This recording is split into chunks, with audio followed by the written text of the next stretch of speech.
Hello, and my name is Dr. Shea Butler, and I am the author of Better Not Perfect, From Hot Mess to Life Success. I am also the creator of the podcast, Better Not Perfect. It is my pleasure to bring to you my interview with Bill Leue today, who will be speaking to us about his civil rights journey. Thank you.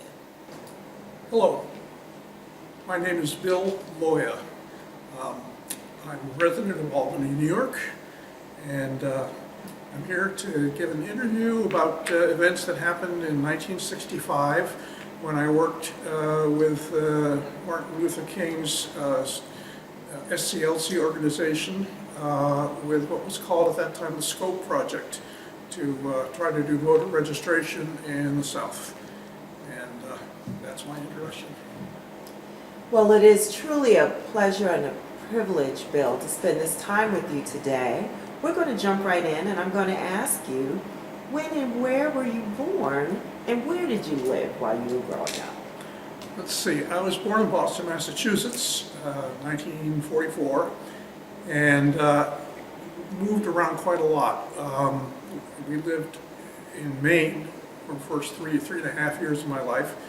My father was an instructor at Bowdoin College. He was still working on his PhD from Harvard, and we later, after we moved back to the Boston area, to West Newton, and he finally got his doctorate done. And then he got a job in North Texas, and we moved to Denton, Texas, where he taught philosophy at Texas Women's University. And I lived there from age 5 and a half to 16. And age 16, he got a different job at the State University of New York at Albany. We moved to Albany. And I've basically been in Albany ever since then, with some excursions for college to various places. Okay. So you told me about your dad. What was his occupation? And also tell me a little bit about your mom. Okay. Well, my dad is a professor of philosophy. He's a student of Alfred North Whitehead at Harvard, and got his PhD in about 1952 or 53. We moved to Texas in 1952, and then he taught philosophy and logic.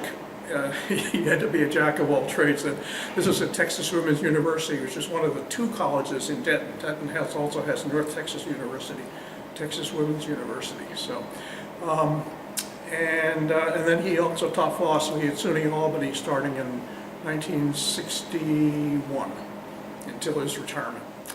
My mom is a mom, homemaker, also a political activist, and she's the founder of the Albany Free School, and ran it for many years, although it's had now generations of teachers. And my dad died in 1996, age 79. Say something about the free school. The free school is, I'm starting to forget some of the details. It's Jonathan Kozol and that group of educators. It's in that mold, so very much democratically run, with the students as being one of the major voices in the democracy. Not unstructured, but structured cooperatively with teachers and students. I taught there a couple of times, just as a kind of a visiting adjunct. Taught computer science a couple of times. So it is a good place. Actually, it got started because my youngest brother, Mark, who's about 14 years younger than I am, after he graduated from elementary school, just couldn't stand the Albany middle schools. And so he basically was then homeschooled, and that started to accumulate more students. And that was basically the beginning of the free school. Wow. So I have read in previous interviews that you've described yourself as a red diaper baby, which means your parents were active in progressive political causes. Yes, my mom was the secretary of the Dirk Stroik Defense Committee. Dirk Stroik was a professor, I believe, at MIT. I'm not quite positive about that. I think MIT, who was persecuted by McCarthy during the bad times in the early 50s. And my mom was the secretary. So the idea of red diaper is, is a is a meme, basically. We didn't call it that at the time, but yeah. So my earliest political involvement was doing some canvassing for JFK in 1960 in North Texas when he was running for president. And then I was involved in the peace movement, a bunch of peace movement type stuff, and civil rights movement. Okay. So you were involved in civil rights work and progressive political causes while you were young. So tell me a little bit about your education in elementary and high school. What were your favorite subjects? Were you involved in any extracurricular activities? Yeah, elementary education is kind of a blur. I can't really say very much about it. Really, my more memorable parts of my education were in junior high and high school. And I was a budding, engineer, scientist at the time. Did a lot of crazy things with pyrotechnics and rockets and stuff like that. And also started to build little special purpose computers from pinball machine parts and stuff like that back in, would have been about 1959, 1960. I got my first amateur radio license in 1960, I think. A friend of mine and I, we lived about 3 or 4 houses. We rigged up a voice-powered set of headphones and speakers between our houses, and we used to practice Morse code back and forth with each other.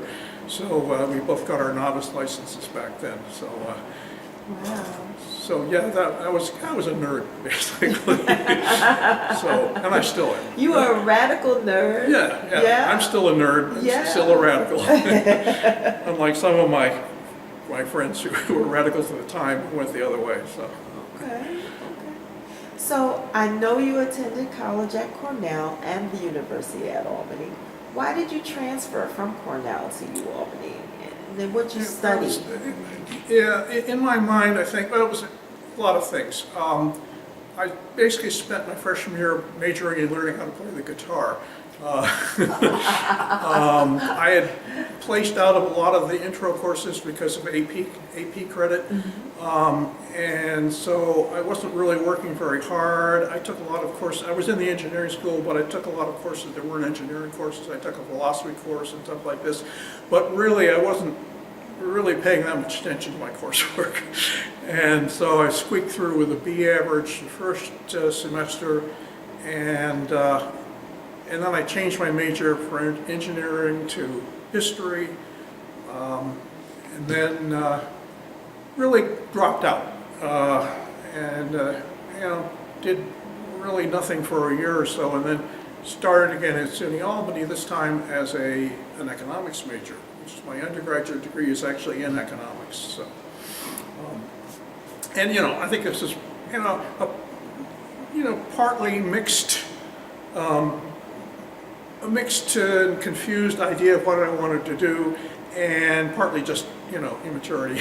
Okay, so when you made that decision to major in economics, were you following the geopolitical events of your time? Would you say that had anything to do with it? I became a pretty strong Keynesian because I started studying him, and certainly Milton-type economics really had no interest for me. And I was had strongly influenced by my principal professor, Leue, who was, it's hard to characterize as economic, but he was closer to being a Keynesian than certainly a supply-side economist. So then I went to University of Rochester for a year as a graduate student in economics, and then got drafted. Oh, so, okay. yeah, so. Wow. So I was a conscientious objector, and was able to convince the draft board on appeal that I could get the 1.0 status, which is the alternate civilian service. So I ended up spending my draft obligation as a teacher of mathematics at the Berkshire Farm for Boys. And I did that for about 2.5 years. Okay. So now we've skipped over the 1965 in this, but that's okay. Well, I'm going to go back to I'm campus sure for you a are, minute. I yeah. want to know a little bit about, did you kick up any fuss at the university at Albany while you were there? What campus political organizations were you active in? Tell me a little bit about your activism in college.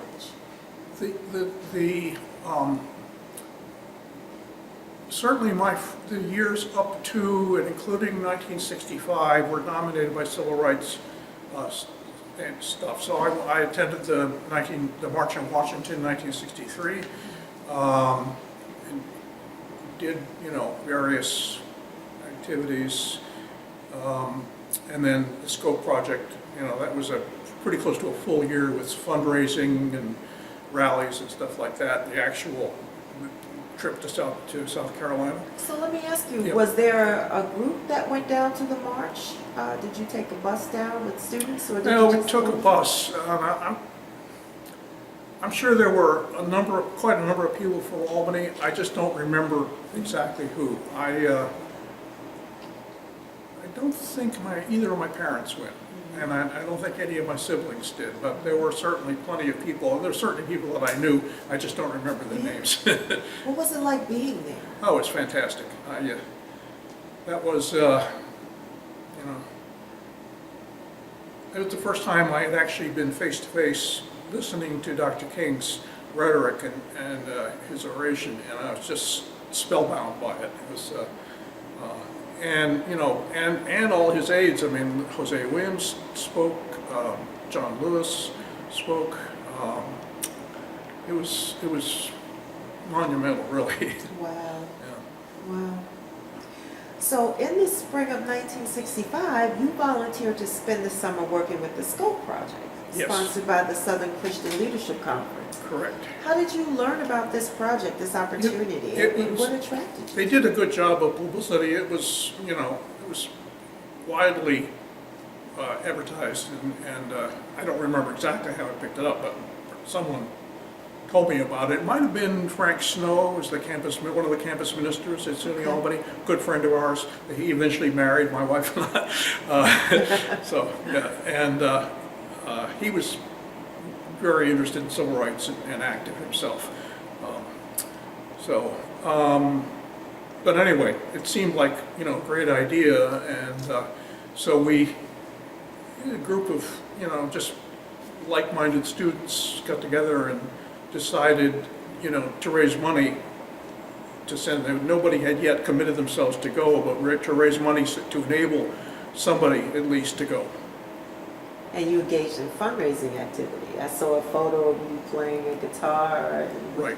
raising funds. It wasn't, by today's standards, it was a minuscule amount of money. Even by their standards, it was a pretty small amount of money.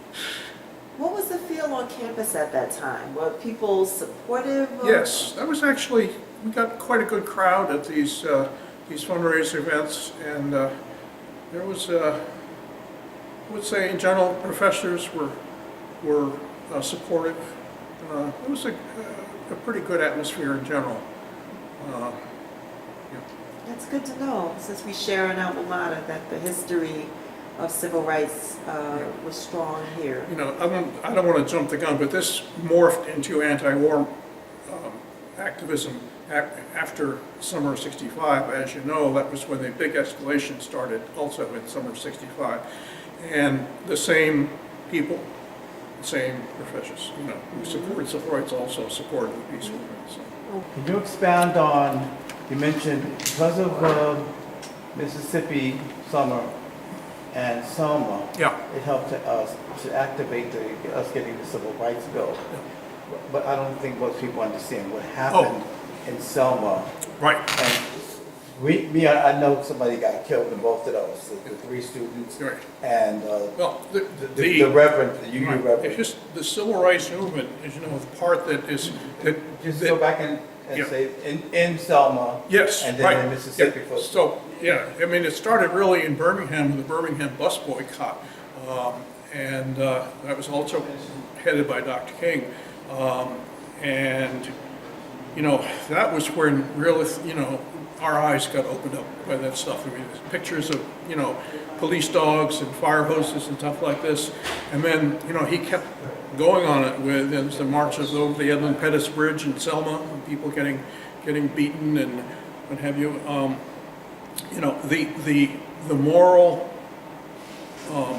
issue was so clear cut that, and you could not pay attention to that unless you were, stupid, blind and deaf. That's was the beginning of my awakening to this kind of stuff. So you saw the dogs, you saw the fire hoses, you saw the beatings, and yet you had to dig deep and you found the courage to say, I got to do something about Sure. this. Well, I guess, I mean, who can forget, Goodman, Schorner, and Cheney, right?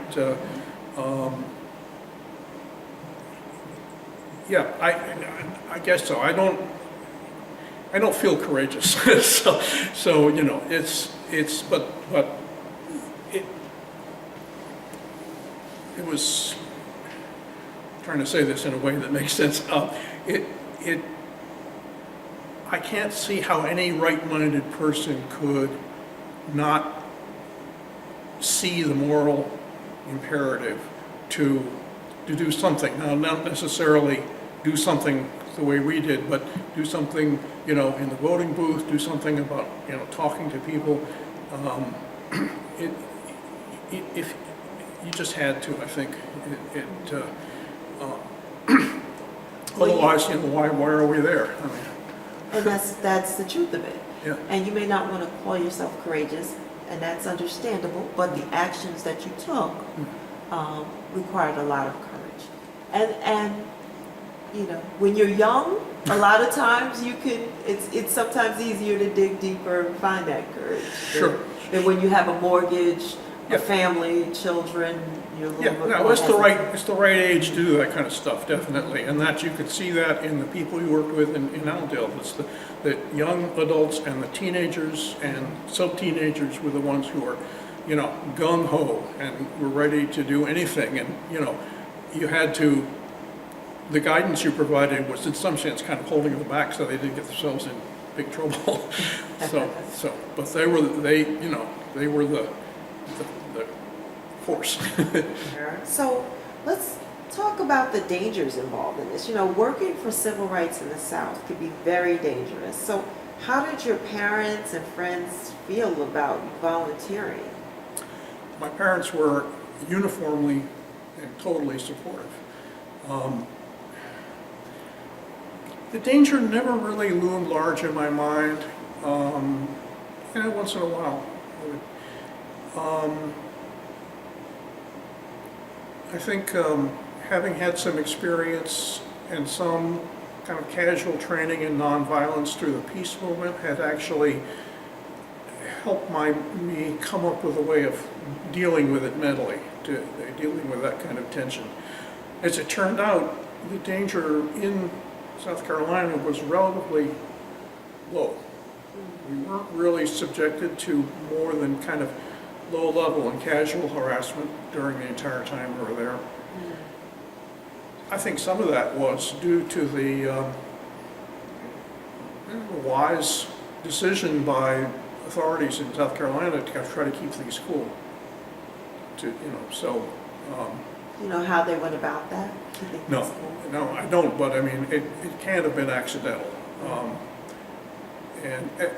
When you get to the point where you get arrested, the way they handled it also was pretty indicative of how they wanted things to happen. So, And in your orientation, were you schooled on how to react and respond if you were arrested? What were some of the highlights? Sure. They gave us additional training in Atlanta before we actually went on site. And this was, I would say, is pretty much mainstream nonviolent, question of how you behave, how you need to think about things, typical kind of role playing where people give you, questions, they verbally attack you, and the question is, how do you prepare yourself to handle these, both internally in the way you feel about these, how you keep your emotions under control, and how you respond externally. So, and I had already gone through this in the peace movement, a number of occasions, demonstrations, and stuff at the peace movement. So, Yeah. it wasn't totally new to me. Say something about the people who addressed you during your orientation. Sure. Well, it's interesting. When the first time I got to Atlanta, I guess they hadn't really, people were kind of dribbling in from all over the country. So first time I stayed in a sleeping bag on the floor of Martin Luther King's house. Wow. With his family around and stuff. So, and his whole family's daughters in Coretta. And Wow. yeah. So then we got moved to a church, sort of. And then I can't remember, I think they had leased a hall or something like that. So they had training sessions, training and pep talks, a lot of singing, a lot of, and a lot of pep talks. So they had, talks of various types from Dr. King, from all of his aides. I would say the principal director of operations was Hosea Williams. He was a brilliant organizer, a real, he was an engineer by training, so he really ran things like an engineer. Yeah, he's a chemical engineer. He ran things like an engineer, and as an engineer myself, I could appreciate that. So things were, were planned out in a detailed and a very kind of rational sort of way. But in general, everybody that spoke there, the thing that was so remarkable was the degree of articulateness. How crystal clear things were made, what the political situation was, what our role was, how we were being mobilized to fill that role, and what the hopes this would eventually bring about. And you can't imagine a more crystalline, well-spoken way of doing those things. It's just it's stunning. Wow. Wow. Yeah. Well, I think the black churches bring out this kind of ability. They train this ability in ministers, and it's like how they train, rock star singers in the choirs, right? They train ministers in this degree of kind of almost divine articulateness. Right. So, Well, having come up through the black church, I definitely have learned the importance of structure, etiquette, decorum, yep. and other valuable insights that I've taken into the world with me. So I would agree. It's not haphazard at all. No. It's a big contrast. So I was raised as a Unitarian, which is just, barely a Christian, right? So it's a big contrast. So at the end of your orientation session, you learned that you were being assigned to Allendale, which we talked about a little bit already, in South Carolina. Tell me a little bit about Allendale. What kind of community was it? What were the economic and political conditions of the African American population there? Allendale's really down in the southeast corner of South Carolina, near the Savannah River, way south of Columbia, which is more or less at the center of the state. And it's very rural. It's fundamentally a farming community. I mean, it's a town, it's the county seat, so it does have some governmental stuff around it, but economically it's a farming entrepot. So, it is frankly segregated. I mean, the black community is literally on the other side of the tracks from the central part of the town. I think in terms of population-wise, I believe it is a majority black population in the county as a whole, although I don't remember the ratios, but most black people lived on farms. A large majority were sharecroppers still at that time, and that's late for that. It's already started to decline in the South, but as an institution, but still is there. The leadership of the black community would be what you'd expect. It would be ministers, funeral home owners, some of the few businessmen that you know, had a viable business. And that was it. I knew less about the white community, to tell you the truth, because our contacts were quite limited. So, when you arrived, how were you received? How were you oriented? Where did you stay? We were, our primary sponsor was a man named Reverend Robbie Dix, who was a Methodist minister. We arrived, we went to his house, he greeted us, you know, told us a lot of stuff about the community, introduced us to other community leaders, and then told us that he was being reassigned by the Methodist Church and he was leaving in a couple of days. I've always speculated as to whether that was a deliberate move by the Methodist Church to, you know, get him off the scene, and I don't know if that's true or not. I'll never know. But Now, he was white? It was too bad, because he was a dynamic guy and was, you know, willing to fight the system. But, you know, we were able to stay at his house, even though he wasn't there anymore. We would make that as our home base. We had a little shack that was out in his yard that had no windows really, but it had a roof, and that was our office. That picture you saw of me typing was in that little shack. With, we had a county map up on the wall. We had palmetto bugs running up and down the wall. So yes, and then, you know, but we did have at least contacts with other people in the community, the community leaders, and we kind of branched out from there. You know, we went to churches every day, black churches out in the county every weekend. We had dinner at people's houses, and, you know, kind of. And from them, we said, hey, you know, you need to talk to so-and-so who lives out here and stuff. So that we would keep a database, and it would gradually expand as we made more contacts. Young people, teens and even younger, were very enthusiastic right from the get-go. And, you know, as young kids are, mostly totally fearless. So they were, you know, but they needed leadership, of course. So. And were you those leaders for that? To some extent, you know, we couldn't really provide the role that they really needed, but we at least, we tried to provide some guidance in terms of, you know, how things should, we thought anyway, things should happen, and How many of there were you? I think it was 5. I think there were myself and Lance Nelson from Albany and 3 people from Wayne State University in Ohio. And one of the 2 of the 3 were brother and sister, I believe.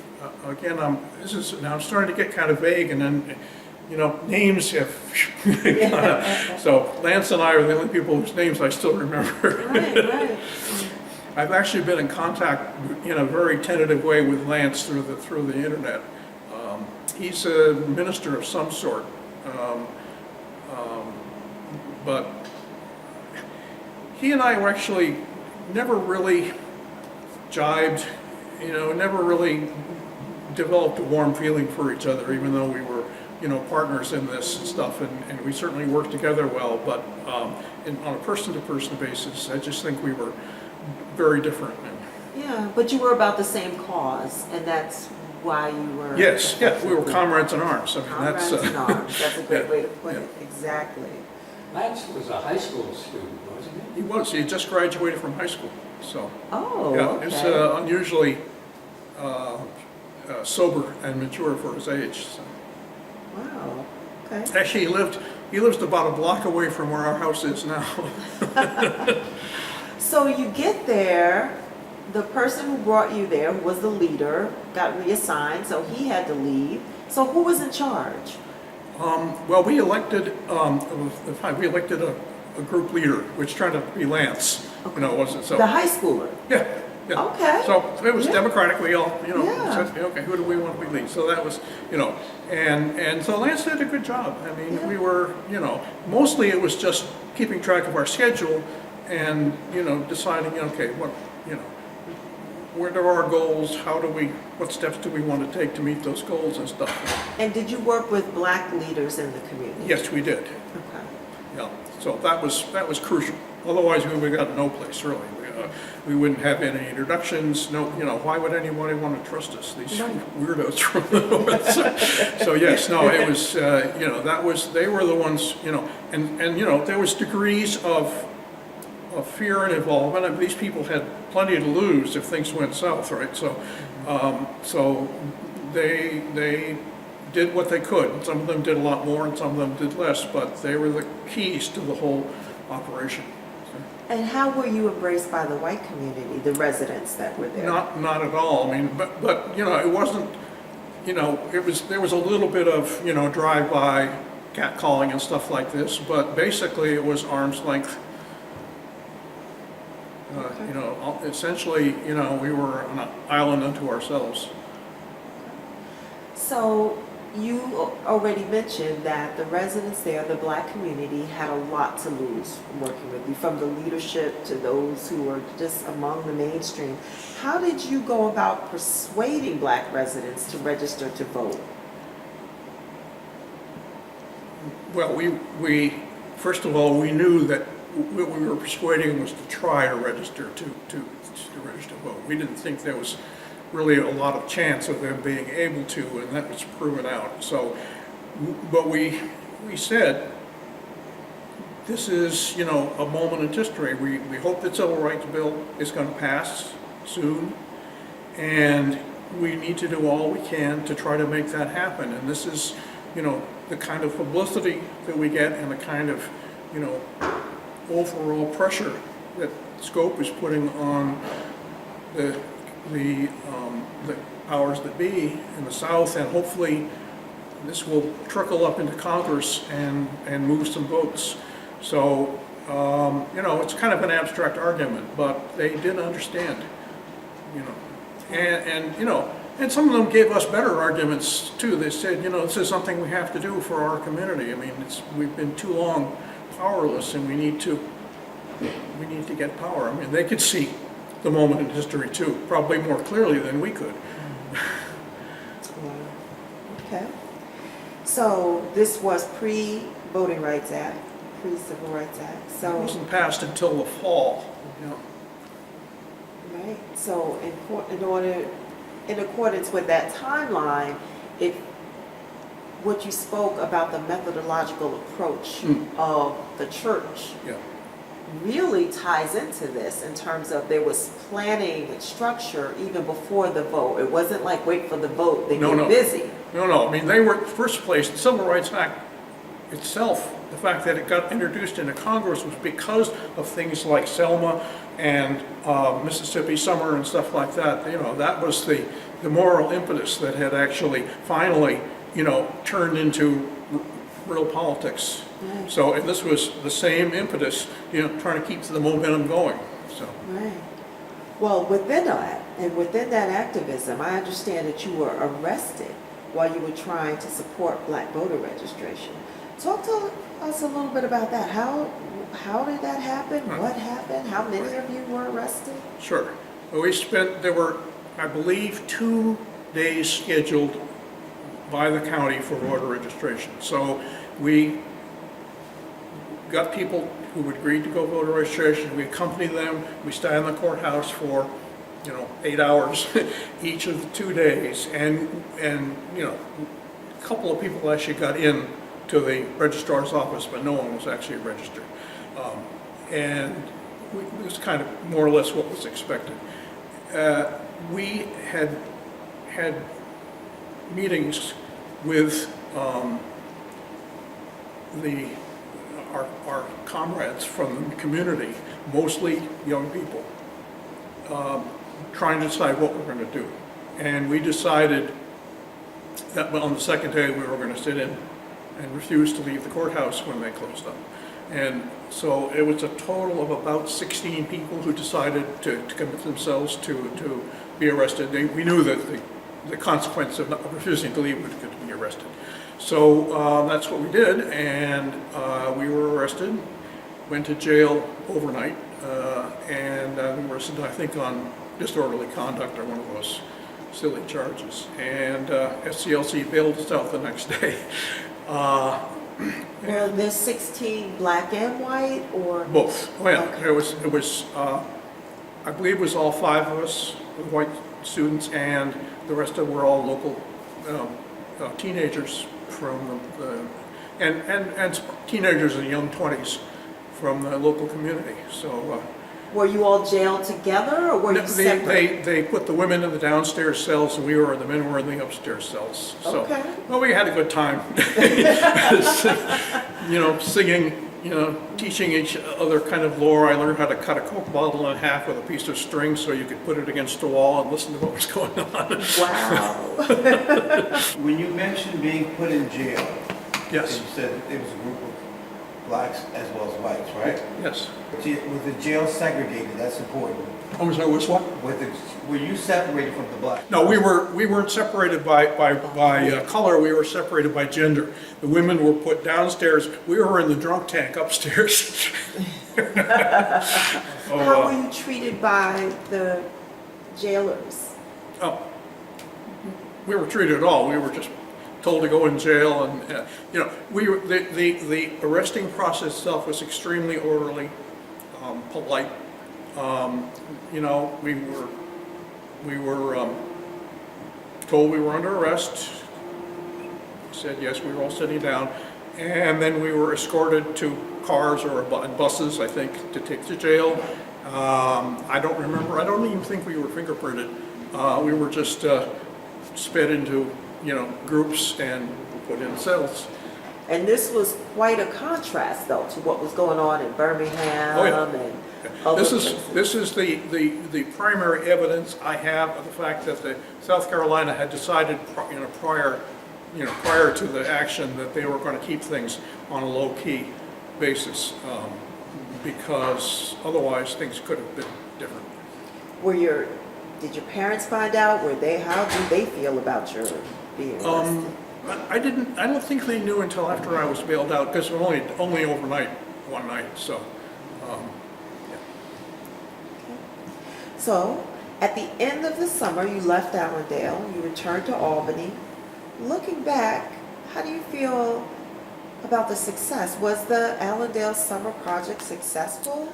It's a good question, and I have debated this internally myself, and I have still kind of two opinions about this. I think because the scope project was intended to be a multi-year project, and they wanted to have a continuing relationship between the served communities and the volunteer groups. That didn't happen in general. I think they might have happened in a couple of places, but in general that didn't happen. It was kind of a one-shot deal. So to that extent, it was not a success because the ambitious goals weren't met. On the other hand, to the extent that it actually helped get the Civil Rights Law of 1965 passed, the Voting Rights Law of 65 passed, I think it was a success. No one will ever know to what extent it helped, but I can't believe that it didn't help to some extent. I think also it left some residual of community organization and some community willingness to fight for their rights in Allendale. And certainly, once the Voting Rights Act passed, voter registration did take off in Allendale. I mean, they would have anyway, but I'm hoping that we helped accelerate a little bit. And but this is as far as I can go in terms of assessing its success. Yes, it probably had more positive impact on us as volunteers, really, than it did on the people we worked with. Just because it was a life-changing experience for me, certainly. So what you call a peak experience, and that definitely was true. And I think it was true for all the five of us who were there.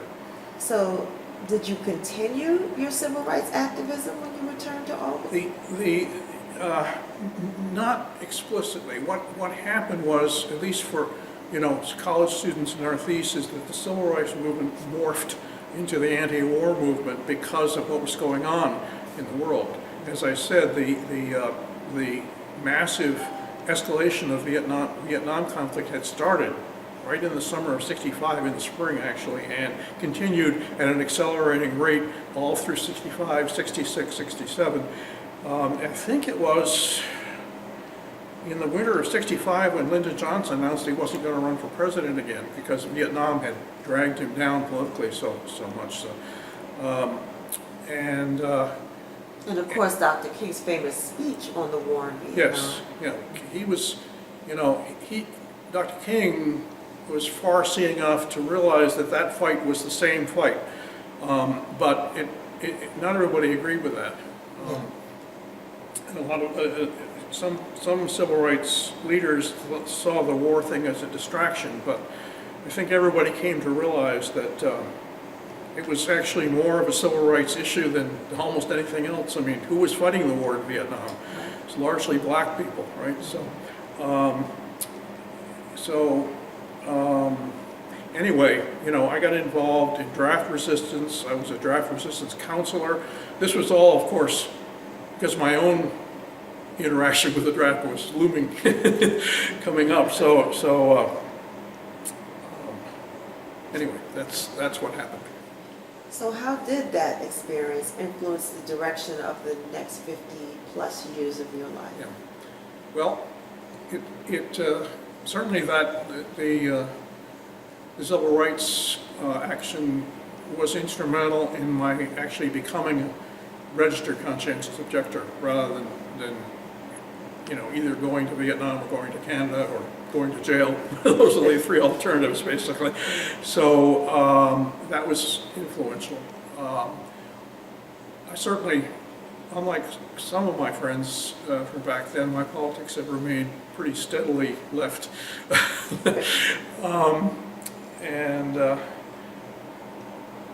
What do you think?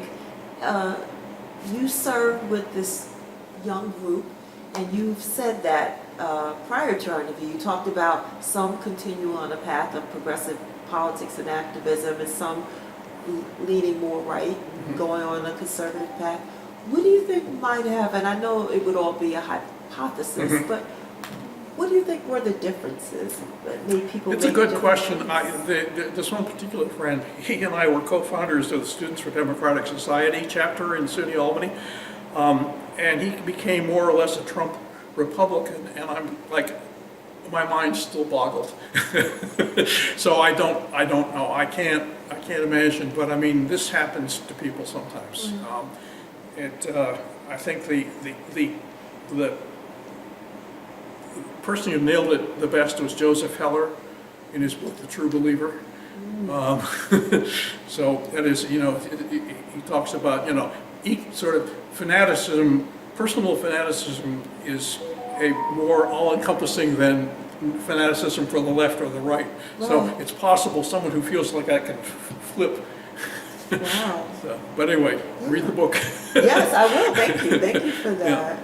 So, how do you feel about the present situation regarding civil rights in the United States? It's dire. It's not just civil rights. I mean, it's all kinds of rights. It's dire for women's rights. It's dire for civil rights of all types. It's dire for civil liberties. It's dire for the future of the democracy.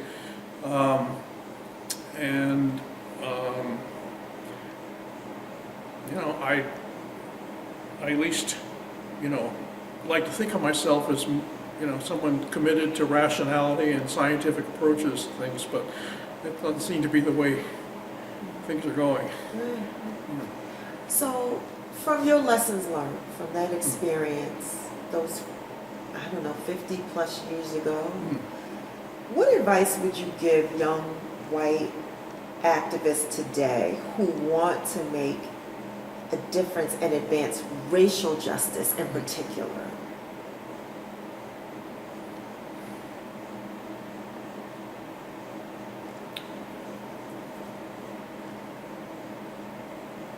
I'm having trouble identifying who those people are right now because they're not very they don't stand out very much in the media. The only thing I can do really is think about myself back at that age and say, you know, you got to look at what's going on and make your own judgment. And, you know, yes, you want to take advice, but you got to be really careful who's your advisor. And, you know, there really isn't anybody but you that can judge, you know, the kind of ethical, moral, and political issues. Try to, you know, try to be politically aware of what's going on, because really politics determines most things that are going on. You know, you have to have a cause that you believe in. If you don't really believe in it, then you're not going anyplace. So. Yeah. And that's how we definitely confront issues when it relates to oppression at the individual or group level. What are your thoughts about systems? About systems? How do we attack systems, systemic oppression? Well,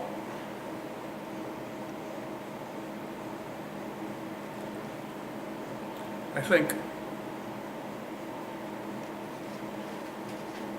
certainly the system that needs help the most is the Electoral College. If they could get rid of that, you would get rid of the undue influence of the extreme right-wing group. They're not really that many of them. I mean, I think significantly less than a third of the voting population, probably more like 20%.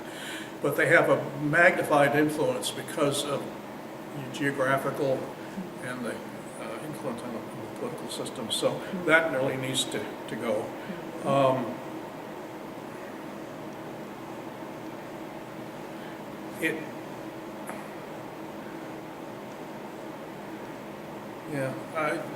Systemic racism is something that has been with the United States right from the beginning and is still here.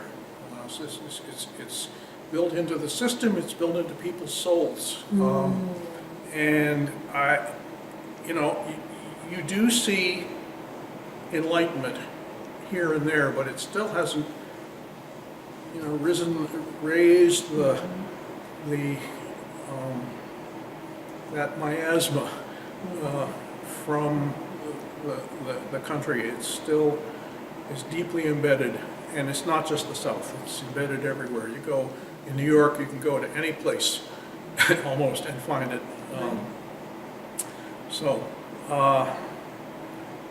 I agree. I had a mentor once say it's not as much a matter of the head as it is a matter of the heart. Yes, that's well said.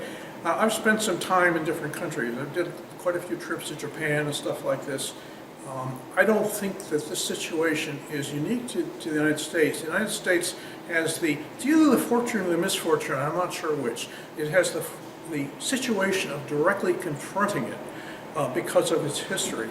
Japan, for instance, I think could become, is potentially, or latently, could be equally racist because it's a totally homogeneous, almost totally homogeneous population. And so if they somehow introduced someone that was quite different ethnically from them, I wouldn't be surprised to see that same thing break out. And you see it in Europe, certainly, with I think it's somehow, it's there as in part of the human psyche, the potential for it is there. It's true. I have friends that are expats, African Americans who live in Japan, and the racism in Japan is not directed toward them as black people, but there are other ethnic groups who experience racism in Japan. Well, sure. I mean, there's the original indigenous, the Ainu, who live now mostly around Hokkaido in the north, and they get subject to racial discrimination. So people who dominate Japan originally came from Korea. They don't get along, but ethnically that's where they came from. I like Japan quite a lot, but still, there's the facts. Yes, it is. So, we're wrapping up here. So my last question to you is there anything that I didn't ask you that you would want to share, that you would want others to know either about your experience then, or how it impacted you, or about the man you are now and how it shaped you?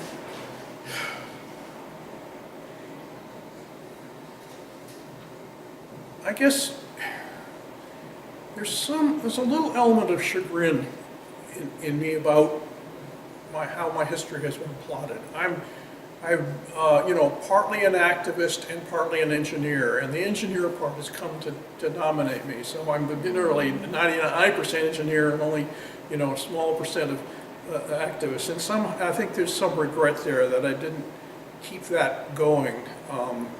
But that's just the way the cookie crumbled, I guess. So, I mean, there's a certain sense of guilt. The sense that being an activist implies a certain amount of responsibility to, if you believe in those things, you need to keep pursuing them. So, I can't really excuse it except to say that fatigue does set in at some point. Yes, this is difficult work. Yeah. Well, we thank you and we appreciate you for your contributions. I'm sure the people of Allendale, you started and you seeded a movement that later had a chance to grow into... I can hope. And thank you for the interview, and thanks all of you for taking the time to do it. It was enjoyable, and reliving this experience is actually a good thing.